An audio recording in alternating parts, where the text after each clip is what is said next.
हम लोग जानने वाले ऐसे सजीव और निर्जीव आप लोग समझ सकते हैं, समझते हैं ना? Yes sir. पत्थर निर्जीव है यस सर। और आदमी सजीव है। Yes sir. सजीव में गति होती है, जैसे सजीव चलता है, लेकिन एक सजीव होता है जो चलता नहीं है, बता सकते हैं यस सर। क्या? पेड़। पेड़ पौधे चलते नहीं है, है ना? और सजीव चलता है। यहाँ सजीव के चलने की बात नहीं है, सजीव में गति होती है। ठीक है, यहाँ क्या है चैप्टर? सजीवों में गति। हमारा शरीर जो है वो मांस और हड्डी दोनों से बना हुआ है। Yes sir. तो हड्डी अपने आप तो गति नहीं कर सकेगी, नहीं। तो हड्डी को गति करने के लिए ईश्वर या फिर बोल सकते हैं प्रकृति ने क्या बना दिया है उसमें? ज्वाइंट। यस यस, ज्वाइंट को ही हिंदी में बोलते हैं संधि।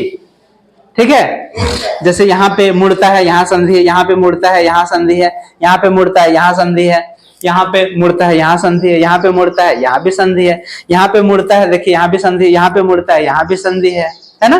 तो अंगुली से लेकर के कलाई, कलाई से लेकर के केहनी, केहनी से लेकर के कंधा, जंघा, घुटना, हर जगह पे ज्वाइंट है यानी कि संधि है। तो संधि कितने प्रकार के होते हैं? तो पहला प्रकार है कंदुक खल्लिका संधि। इसको ऐसे समझिए, कंदुक आपने संस्कृत में पढ़ा होगा, कंदुकम पढ़ा है? कंदुकम का मतलब होता है गेंद। गेंद, कंदुकम का मतलब होता है गेंद। और खल्ली का मतलब हो गया गड्ढा।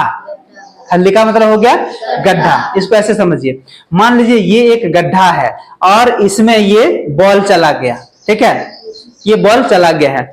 अब ये ऐसे ऐसे गति कर सकता है, चारों ओर गति कर पा रहा है ना? चारों ओर गति कर पा रहा है। तो इसी तरह का ज्वाइंट होता है कहाँ पे? हमारे कंधों में, यहाँ पे ये देखिए, इसीलिए आप इसको चारों तरफ घुमा पाते हैं। समझ गए? जैसे कि ये चारों तरफ ऐसे घूम जाता है ना, उसी तरह यहाँ भी घूमता है, यहाँ भी इसी तरह चारों तरफ घूमता है। इसी तरह यहाँ जो जंघा है, यहाँ देखिए पैर आप चारों तरफ घुमा पा रहे हैं, देख रहे हैं? यहाँ भी है, इसको आप चारों तरफ पैर को घुमा पा रहे हैं। समझ गए? तो इस जगह पे और यहाँ पे दोनों जगह कैसा ज्वाइंट है? कंदुक खल्लिका, मतलब गड्ढे जैसा है, उसमें एक बॉल जैसा है जिससे अंग निकला हुआ है और उसमें ऐसे ऐसे घूम सकता है। समझ गए? तो ये हुआ कंदुक खल्लिका संधि। अब हम लोग दूसरे संधि की तरफ बढ़ने जा रहे हैं। ओके, अब जो दूसरे तरह की संधि है, जो ज्वाइंट है, उसका नाम है हिंज संधि। और हिंज का मतलब क्या होता है? हिंज का मतलब होता है कब्जा। दरवाजे और खिड़कियों में आपने देखा होगा कब्जा होता है। किस तरह का? ये देखिए, यहाँ एक कब्जा लगा हुआ है और एक यहाँ एक कब्जा लगा हुआ है ना? ये इस तरह का कब्जा है, ये खिड़की आप एक ही तरफ, खिड़की का पल्ला एक ही तरफ खुलेगा। ये उधर पूरा जाएगा?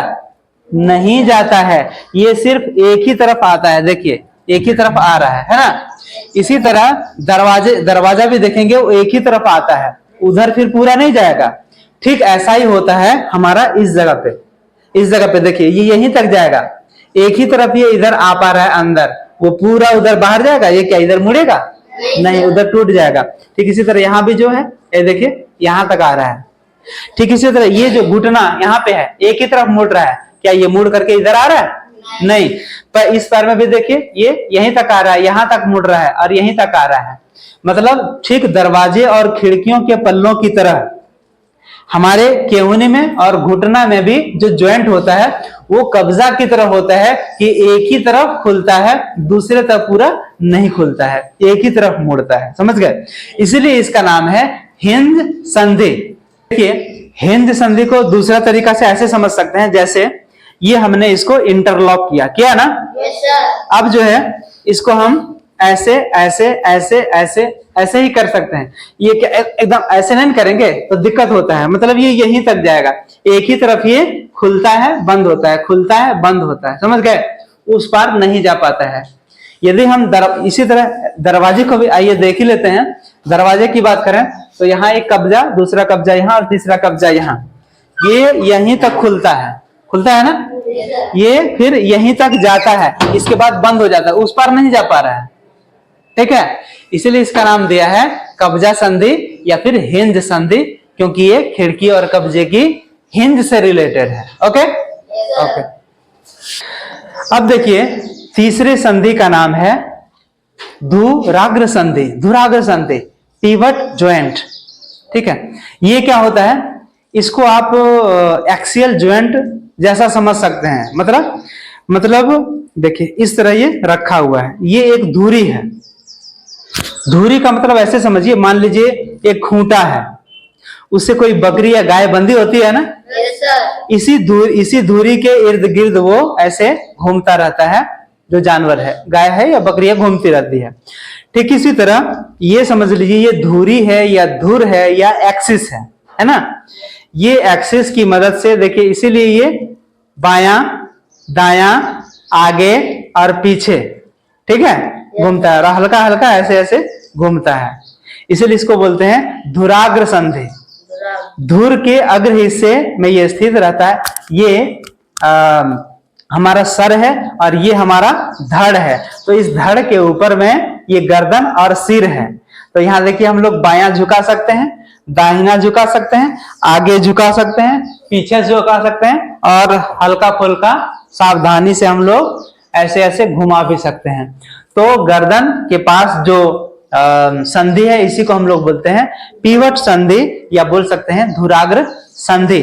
इसमें क्या होता है कि कोई चीज आगे पीछे दाएं बाएं ही मूव कर सकती है, समझ गए। ये कंदुक खल्लिका संधि की तरह नहीं है, ये हिंज संधि की तरह भी नहीं है, बल्कि ये धुर के अग्र हिस्से में है, इसलिए धुरी के चारों ओर आगे पीछे दाएं बाएं घूमती रहती है, समझ गए। तो 3 संधियों को आप आसानी से समझ गए होंगे। ठीक।